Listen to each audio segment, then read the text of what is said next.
الله نور السماوات والأرض مثل نوره كمشكاة فيها مصباح. بسم الله الرحمن الرحيم. اللهم صل على محمد النبي الأمي وعلى آله وسلم تسلیما. باب حضور اقدس صلی اللہ علیہ وسلم کا کلام رات کو قصہ گوئی میں. فائدہ یعنی حضور اکرم صلی اللہ علیہ وسلم نے جو قصے کہانی نقل فرمائے ہیں ان کا نمونہ. دو حدیثیں مصنف رحمۃ اللہ علیہ امام ترمذی رحمۃ اللہ علیہ نے اس میں ذکر فرمائی ہیں. حدیث نمبر 1، حضرت عائشہ رضی اللہ تعالی عنہا کہتی ہیں کہ ایک مرتبہ حضور اقدس صلی اللہ علیہ وسلم نے اپنے گھر والوں کو ایک قصہ سنایا. ایک عورت نے کہا کہ یہ قصہ حیرت اور تعجب میں بالکل خرافہ کے قصوں جیسا ہے. عرب میں خرافہ کے قصے ضرب المثل یعنی مشہور تھے. حضور اکرم صلی اللہ علیہ وسلم نے دریافت فرمایا کہ جانتی بھی ہو کہ خرافہ کا اصل قصہ کیا تھا؟ خرافہ بنو عزرہ کا ایک شخص تھا جس کو جنات پکڑ کر لے گئے تھے. ایک عرصے تک انہوں نے اس کو اپنے پاس رکھا، پھر لوگوں میں چھوڑ گئے. وہاں کے زمانے قیام کے عجائبات وہ لوگوں سے نقل کرتا تھا تو وہ متحیر یعنی حیرت زدہ ہوتے تھے. اس کے بعد سے لوگ ہر حیرت انگیز قصے کو حدیث خرافہ کہنے لگے. فائدہ ممکن ہے کہ اس شخص کا نام کچھ اور ہو. اس کے قصوں کو لوگ جھوٹ اور من گھڑت سمجھتے تھے، اس لیے وہ شخص خرافہ سے مشہور ہو گیا. زمانے جاہلیت میں جنات کا نہایت غلبہ اور زور تھا. وہ نہایت کثرت سے لوگوں کو ستاتے تھے، لے جاتے تھے، ان سے باتیں کرتے تھے، عورتوں سے صحبت کرتے تھے، جن کے واقعات مشہور ہیں. اسلام کے بعد ان کا زور گھٹ گیا، حتیٰ کہ بعض لوگ تو اس کے قائل ہو گئے کہ جنات کا وجود پہلے تھا اب ہے ہی نہیں. لیکن یہ صحیح نہیں. البتہ یہ صحیح ہے کہ ان کا وہ زور نہیں رہا. چنانچہ حضور اکرم صلی اللہ علیہ وسلم کے اس عالم میں تشریف آوری کے وقت کے واقعات اور جنات کی حیرانی، پریشانی اور گریہ و نوحہ کے واقعات اس کے شاہد ہیں.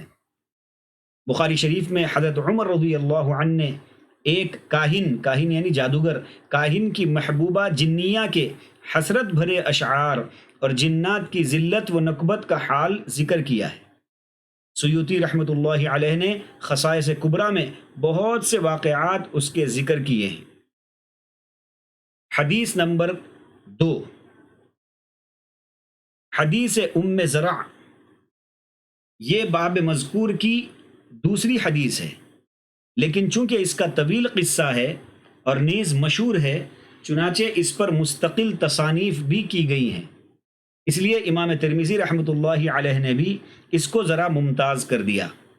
اس حدیث کے نام بھی مختلف ہیں مگر مشہور نام یہی ہے. چونکہ قصہ طویل ہے اس لیے ہر عورت کا قصہ علیحدہ مع اس کے فائدے کے بیان کیا جاتا ہے. حضرت عائشہ رضی اللہ تعالی عنہا کہتی ہیں کہ ایک مرتبہ 11 عورتیں یہ معاہدہ کر کے بیٹھیں کہ اپنے اپنے خاوند کا پورا حال سچا بیان کر دیں، کچھ چھپائیں نہیں. فائدہ ان 11 عورتوں کے نام صحیح روایات سے ثابت نہیں، اگرچہ بعض روایات میں بعض کا نام آتا ہے. یہ عورتیں یمنی یا حجازی یعنی عرب کی تھیں. ان کے ناموں میں بہت اختلاف ہے، اس لیے نام حذف کر دیے گئے یعنی یہاں سے نکال دیے گئے. ان کے خاوند یعنی شوہر دوسری جگہوں پر اپنی اپنی ضروریات میں گئے ہوئے تھے. یہ خالی تھیں، دل بہلانے کو باتیں شروع ہو گئیں اور یہ معاہدہ قرار پایا کہ ہر عورت اپنے خاوند کا صحیح حال بیان کرے.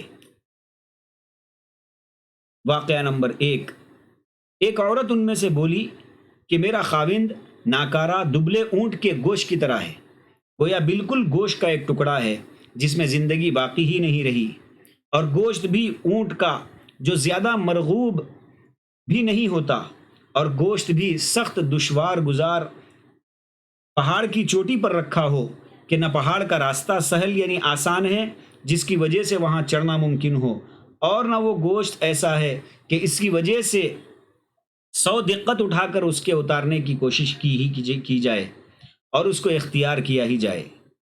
فائدہ، مطلب یہ ہے کہ وہ شوہر ایک بیکار ہستی ہے جس سے کسی کو جانی یا مالی نفع نہیں ہے، اور پھر اس کے باوجود متکبر اور بدخلق بھی اس درجے کا ہے کہ اس تک رسائی بھی مشکل ہے، نہ ملتے بن پڑے نہ چھوڑتے بن پڑے، یعنی اس کے ساتھ رہ بھی نہیں سکتے، اس کو چھوڑ بھی نہیں سکتے، کسی مصرف کی دوا نہیں ہے، بیکار محض ہے، اور بدخلقی اور بدمزاجی کی وجہ سے اس تک رسائی بھی مشکل ہے۔ دوسری عورت بولی کہ میں اپنے خاوند کی بات کہوں تو کیا کہوں، اس کے متعلق کچھ کہہ نہیں سکتی، مجھے یہ ڈر ہے کہ اگر اس کے عیوب شروع کروں تو پھر خاتمے کا ذکر ہی نہیں، اگر کہوں تو ظاہری اور باطنی عیوب سب ہی کہوں۔ فائدہ، مقصود یہ ہے کہ میں اس کے عیوب کو گنواؤں تو کہاں تک گنواؤں، سراپا عیب ہے، کسی میں 2-4 عیب ہوں تو ان کو گنوا بھی دے، اور جس میں عیوب ہی عیوب ہوں کہاں تک گنوائے، کس کس کو جتائے۔ اتنی لمبی داستان ہے کہ سننے والے اکتا جائیں۔ بعض شراح نے یعنی حدیث کی تشریح کرنے والوں نے اس پر یہ اعتراض کیا ہے کہ اس نے معاہدے کے خلاف اپنے خاوند کی بات کہنے سے انکار کر دیا، مگر صحیح یہ ہے کہ اس نے مختصر الفاظ میں سب ہی کچھ کہہ دیا کہ وہ مجسمہ عیوب ہے، اس کے عیوب شمار سے باہر ہیں۔ تیسری بولی کہ میرا خاوند بہت زیادہ لمبے قد کا آدمی ہے، اگر میں کبھی کسی بات میں بول پڑوں تو فوراً طلاق، اگر چپ رہوں تو ادھر میں لٹکی رہوں۔ فائدہ، اس کے زیادہ لمبے ہونے کو یا تو اس لیے ذکر کیا کہ مشہور قول کے موافق یہ بے وقوفی کی علامت ہوتی ہے، اور اگر اگلا کلام اس کی بے وقوفی کا بیان ہے، یا اس لیے ذکر کیا کہ بدصورت بھی ہے، مینارے کی طرح لمبا جو بلا مناسب موٹاپے کے بدنما ہوتا ہے، اور بدخلق بھی ہے کہ اگر کوئی بات بھی زبان سے نکالوں، کوئی اپنی ضرورت ظاہر کروں تو فوراً طلاق دے دے، اور چپ رہوں تو کوئی ضرورت اپنی اس پر ظاہر نہ کروں تو خود سے کسی بات کی پرواہ ہی نہیں ہے، بس یوں ہی ادھر میں لٹکی رہتی ہوں، نہ شوہر والیوں میں شمار کہ شوہروں جیسی کوئی بات ہی نہیں، اور نہ بے شوہر والیوں میں کہ کوئی دوسری جگہ تلاش کروں۔ بعض روایات میں اس عورت کے بیان میں ایک جملہ اور بھی ہے جس کا مطلب یہ ہے کہ میں ہر وقت ایسی رہتی ہوں جیسے کوئی تیز تلوار کی دھار کے نیچے ہو، کہ ہر وقت فکر سوار، نہ معلوم کب کام تمام ہو جائے۔ چوتھی عورت نے کہا کہ میرا خاوند تہامہ کی رات کی طرح معتدل مزاج ہے، نہ گرم ہے نہ ٹھنڈا، نہ اس سے کسی قسم کا خوف ہے نہ ملال۔ فائدہ، یعنی معتدل مزاج ہے، نہ زیادہ چاپلوسی کرتا ہے نہ بیزار رہتا ہے، نہ اس کے پاس رہنے سے خوف ہوتا ہے نہ طبیعت اکتاتی ہے۔ اس عورت کا نام مہد بنت ابی حرومہ بتلایا جاتا ہے۔ تہامہ مکہ مکرمہ اور اس کے گرد و نواح کو کہتے ہیں، یعنی مکہ مکرمہ کے جو اطراف کا علاقہ ہے، آؤٹسکرٹ جس کو کہتے ہیں، اس علاقے کو تہامہ کہتے ہیں۔ وہاں کی رات ہمیشہ معتدل رہتی ہے، خواہ دن میں کتنی ہی گرمی ہو۔ پانچویں عورت نے کہا کہ میرا خاوند جب گھر میں آتا ہے تو چیتا بن جاتا ہے، اور جب باہر جاتا ہے تو شیر بن جاتا ہے، اور جو کچھ گھر میں ہوتا ہے اس کی تحقیقات نہیں کرتا۔ فائدہ، اس عورت کا نام کبشہ بتلایا جاتا ہے۔ اس میں علماء کا اختلاف ہے کہ اس نے اپنے خاوند کی مذمت کی یا تعریف کی، اس کے کلام سے دونوں نکل سکتی ہیں، لیکن ظاہر تعریف ہی معلوم ہوتی ہے۔ بالجملہ اگر اس کو مذمت قرار دیا جائے تو مطلب یہ ہے کہ گھر میں آ کر چیتے کی طرح سے سو بن جاتا ہے، نہ بات کا کہنا نہ کام سے غرض، باہر جاتا ہے تو اچھا خاصا شریفانہ برتاؤ کرتا ہے، گھر میں کچھ مصیبت آ جائے اس سے کچھ مطلب نہیں، نہ پوچھنا نہ خبر لینا۔ اور اگر تعریف ہے تو مطلب یہ ہے کہ گھر میں آ کر نہایت بے خبر ہو جاتا ہے، کسی بات میں کرچیل نہیں نکالتا، خفا نہیں ہوتا، ایسا بے خبر رہتا ہے جیسے سونے والا ہوتا ہے۔ ہم جو چائے کھائیں پکائیں وہ کسی چیز میں دخل نہیں دیتا، نہ ہم سے ہر بات کی تحقیق کرتا ہے کہ فلاں کام کیوں کیا، فلاں بات کیوں کی۔ باہر جاتا ہے تو شیروں کی طرح سے ڈانٹ ڈپٹ خوب دھڑکتا ہے۔ گھر میں جو کھانے پینے وغیرہ کی اشیاء ہوں ان کا مطالبہ اور تحقیقات نہیں کرتا کہ کہاں خرچ کی اور کیوں خرچ کی۔ جو چیز گھر میں آ گئی گھر والے جس طرح چاہیں اس کو خرچ کریں۔ نمبر 6، چھٹویں عورت بولی کہ میرا خاوند اگر کھاتا ہے تو سب نمٹا دیتا ہے، اور جب پیتا ہے تو سب چڑھا جاتا ہے، جب لیٹتا ہے تو اکیلے ہی کپڑے میں لپٹ جاتا ہے، میری طرف ہاتھ بھی نہیں بڑھاتا جس سے میری پراگندگی معلوم ہو سکے۔ فائدہ، اس کے کلام میں بھی تعریف اور مذمت دونوں کہی جاتی ہیں، لیکن جیسا کہ 5ویں کے کلام میں تعریف زیادہ ظاہر ہے، اس کے کلام میں 6ویں کے کلام میں مذمت زیادہ ظاہر ہے، جیسا کہ ترجمے سے معلوم ہو گیا ہوگا۔ اگر مدح یعنی تعریف ہے جیسا کہ بعض شراح نے کہا ہے تو مطلب یہ ہے کہ جب کھاتا ہے تو سب کچھ کھاتا ہے، کہیں میوہ جات ہیں، کہیں پھل ہیں، مختلف انواع کے کھانے ہیں، اور جب پینے کا نمبر آتا ہے تو کبھی دودھ ہے، کبھی شراب ہے، کبھی شربت ہے، غرض سب کچھ پیتا ہے، ہر قسم کی چیزیں اس کے دسترخوان پر ہوتی ہیں، خرچ کرنے والا ہے، کنجوس بخیل نہیں ہے کہ دال ہے تو گوشت نہیں ہے، پانی ہے تو دودھ نہیں، جھگڑوں سے علیحدہ رہتا ہے، دوسروں کی پھٹن میں ہاتھ نہیں ڈالتا، یعنی عیوب کی تفتیش نہیں کرتا، کوتاہیوں کو تلاش کرتا نہیں پھرتا، اور اگر مذمت ہے یعنی اگر وہ تعریف نہیں ہے اس کے بارے میں جو عورت نے کہی ہے، تو جیسا کہ اکثر کی رائے ہے تو مطلب یہ ہے کہ جب کھانے کا نمبر آتا ہے تو جو کچھ سامنے ہے سب نمٹا دے، گھر والوں کو بچے نہ بچے، بھینس کی طرح ساری کونڈ ختم کر دے، پینے کا نمبر آئے تو سارا کنواں چڑھا جائے، غیروں اور اجنبیوں کی طرح الگ اپنی چادر میں لپٹ کر سو جائے، مجھ سے لپٹنا تو درکنار، کبھی بدن کو ہاتھ بھی نہیں لگاتا کہ میرے دکھ درد کی کوئی خبر لے یا میرے بدن کی گرمی سردی کا کچھ پتہ لے۔ نمبر 7، 7ویں کہنے لگی کہ میرا خاوند صحبت سے عاجز، نامرد اور اتنا بے وقوف کہ بات بھی نہیں کر سکتا، دنیا میں جو کوئی بیماری کسی میں ہوگی وہ اس میں موجود ہے، اخلاق ایسے کہ میرا سر پھوڑ دے یا بدن زخمی کر دے یا دونوں ہی کر گزرے۔ نمبر 8، 8ویں نے کہا کہ میرا خاوند چھونے میں خرگوش کی طرح نرم ہے اور خوشبو میں زعفران کی طرح مہکتا ہوا ہے۔ فائدہ، اس عورت کا نام ناشرہ بنت اوس بتلایا جاتا ہے، اس کی تعریف کا حاصل یہ ہے کہ وہ نرم مزاج ہے، سخت اور بدخو نہیں، اس میں لذت جسمانی اور روحانی دونوں موجود ہیں کہ نازک بدن ہے، لپٹنے کو دل چاہے، یا نرم مزاج ہے کہ غصے کا نام ہی نہیں، اس کے ساتھ خوشبو میں مہکتا رہتا ہے۔ بعض روایات میں اس کے بیان میں ایک جملہ اور بھی آیا ہے جس کا ترجمہ ہے کہ میں اس پر غالب رہتی ہوں اور وہ لوگوں پر غالب رہتا ہے، یعنی میرا غالب رہنا اس کے عاجز ناکارہ ہونے کی وجہ سے نہیں ہے، اس لیے کہ وہ سب پر غالب رہتا ہے، بلکہ میری محبت یا اس کی شرافت کی وجہ سے میں غالب رہتی ہوں۔ نمبر 9، 9ویں عورت نے کہا کہ میرا خاوند رفیع الشان، بڑا مہمان نواز، اونچے مکان والا، بڑی راکھ والا، دراز قد والا، اس کا مکان مجلس اور دار المشورہ کے قریب ہے۔ فائدہ، اس عورت نے اپنے اس کلام میں بہت سی تعریفیں کی ہیں۔ اول یہ کہ اس کا گھر اونچا ہے، اس سے اگر حقیقت میں بڑی عمارت مراد ہے تب تو اس کی ریاست اور مالدار ہونے کی طرف اشارہ ہے، اس لیے کہ اونچا محل مالدار ہی تیار کرائے گا، اور اگر اونچے محل سے مکان کا اونچائی پر ہونا مراد ہے، جیسا کہ عرب کا دستور تھا کہ سخی اور کریم لوگ اپنا مکان بلندی پر بناتے تھے تاکہ پردیسی مسافر دور سے دیکھ کر چلا آئے، تو اس صورت میں اس کے شریف، کریم، سخی ہونے کی تعریف ہے۔ اور بعض علماء نے لکھا ہے کہ اونچے مکان سے مراد شرافت اور حسب نسب کے اعتبار سے اونچائی مراد ہے، تو مطلب یہ ہے کہ اونچے خاندان کا ہے۔ دوسری تعریف اس کی مہمان نوازی کی اس عورت نے کی ہے۔ گھر میں راکھ کا بہت ہونا لازم ہے، کثرت سے کھانا پکنے کو جو مہمان نوازی کے لیے لازم ہے۔ تیسری تعریف اس کے دراز قد کی ہے کہ دراز قد ہونا بشرطے کہ اعتدال سے زیادہ نہ ہو، مردوں میں ممدوح شمار ہوتا ہے، یعنی اچھا شمار ہوتا ہے۔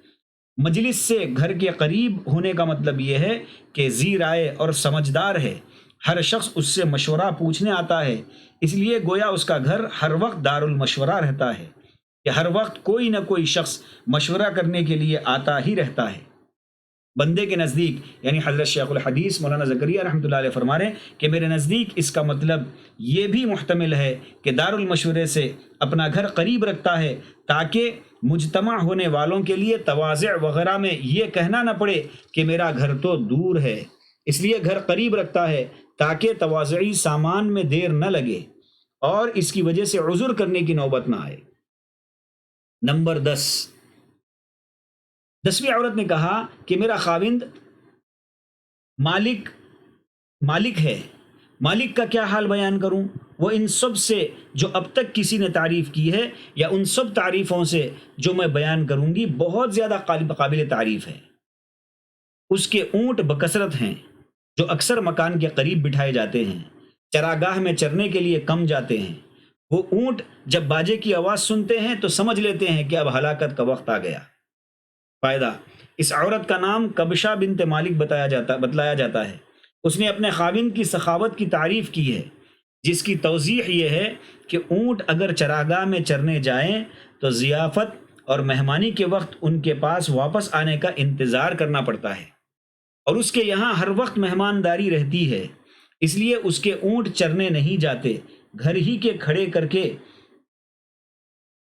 کھلائے جاتے ہیں تاکہ مہمانوں کے آنے پر فوراً ذبح کر دیے جائیں۔ باجے کی آواز کی بعض نے یہ تفسیر کی ہے کہ اس کی عادت ہے کہ جب کوئی مہمان وغیرہ آتا ہے تو اس کی مسرت میں باجے سے اس کا استقبال کرتا ہے، تو اس باجے کی آواز سنتے ہی اونٹ سمجھ لیتے ہیں کہ اب ذبح کا وقت آ گیا، کوئی مہمان آیا ہے۔ لیکن عرب کے دستور کے موافق یہ مطلب زیادہ اچھا معلوم ہوتا ہے کہ جب کوئی مہمان آتا ہے تو وہ شراب، کباب، گانے بجانے سے اس کی فوری تواضع کرتا ہے۔ اس آواز سے اونٹ سمجھتے ہیں کہ اب عن قریب کھانے کا وقت آیا، چاہتا ہے اس کی تیاری کے لیے ہمارے ذبح کا وقت آ گیا ہے۔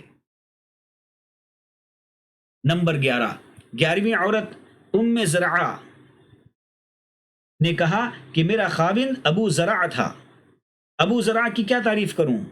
زیوروں سے میرے کان جھکا دیے اور کھلا کھلا کر چربی سے میرے بازو پر کر دیے، مجھے ایسا خوش و خرم رکھا کہ میں خود پسندی اور عجب میں اپنے آپ کو بھلی لگنے لگی۔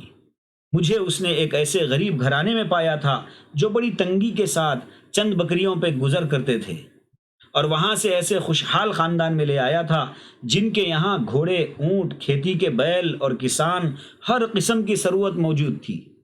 ان سب کے علاوہ اس کی خوش خلقی کہ میری کسی بات پر بھی مجھے برا نہیں کہتا تھا۔ میں دن چڑھے تک سوتی رہتی تو کوئی جگا نہیں سکتا تھا، کھانے پینے میں ایسی ہی وسعت کہ میں سیر ہو کر چھوڑ دیتی تھی اور ختم نہ ہوتا تھا۔ ابو زرع کی ماں میری خوش دامن، بھلا اس کی کیا تعریف کروں؟ اس کے بڑے بڑے برتن ہمیشہ بھرپور رہتے تھے، اس کا مکان نہایت وسیع تھا، یعنی مالدار بھی تھی اور عورتوں کی عادت کے موافق بخیل بھی نہیں تھی، اس لیے کہ مکان کی وسعت سے مہمانوں کی کثرت مراد لی جاتی ہے۔ ابو زرع کا بیٹا، بھلا اس کا کیا کہنا؟ وہ بھی نور علی نور، ایسا پتلا دبلا چھریرے بدن کا کہ کوئی اس کو سونے کا حصہ یعنی پسلی وغیرہ ستی ہوئی ٹہنی یا ستی ہوئی تلوار کی طرح سے باریک، بکری کے بچے کا ایک دست اس کے پیٹ بھرنے کے لیے کافی، یعنی بہادر کے سونے کے لیے لمبے چوڑے انتظامات کی ضرورت نہ تھی۔ سپاہیانہ زندگی، ذرا سی جگہ میں تھوڑا بہت لیٹ لیا، اسی طرح کھانے میں بھی مختصر مگر بہادری کے مناسب گوشت کے 2-4 ٹکڑے اس کی غذا تھی۔ ابو زرع کی بیٹی، بھلا اس کی کیا بات؟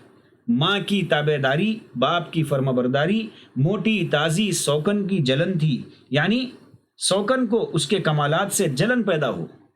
عرب میں مرد کے لیے چھریرا بدن ہونا اور عورت کے لیے موٹی تازی ہونا ممدوح یعنی پسندیدہ شمار کیا جاتا ہے۔ ابو زرع کی باندی کا بھی کمال کیا بتاؤں، ہمارے گھر کی بات کبھی بھی باہر جا کر نہ کہتی تھی، کھانے تک کی چیز بھی بے اجازت خرچ نہیں کرتی تھی، گھر میں کوڑا کباڑ نہیں ہونے دیتی تھی، مکان کو صاف شفاف رکھتی تھی۔ ہماری یہ حالت تھی، لطف سے زندگی گزر رہے تھے۔ ایک دن صبح کے وقت جبکہ دودھ کے برتن بلوئے جا رہے تھے، ابو زرع گھر سے نکلا، راستے میں ایک عورت پڑی ہوئی ملی جس کی کمر کے نیچے چیتے جیسے 2 بچے اناروں سے کھیل رہے تھے۔ چیتے کے ساتھ تشبیہ کھیل کود میں ہے۔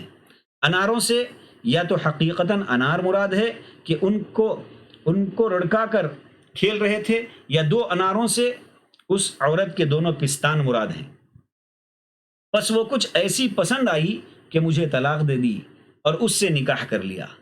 طلاق اس لیے دی کہ سوکن ہونے کی وجہ سے اس کو رنج نہ ہو، اور اس کی وجہ سے مجھے طلاق دے دینے سے اس کے دل میں ابو زرع کی وقعت ہو جائے۔ ایک روایت میں ہے کہ اس سے نکاح کر لیا، نکاح کے بعد وہ مجھے طلاق دینے پر اصرار کرتی رہی، آخر مجھے طلاق دے دی۔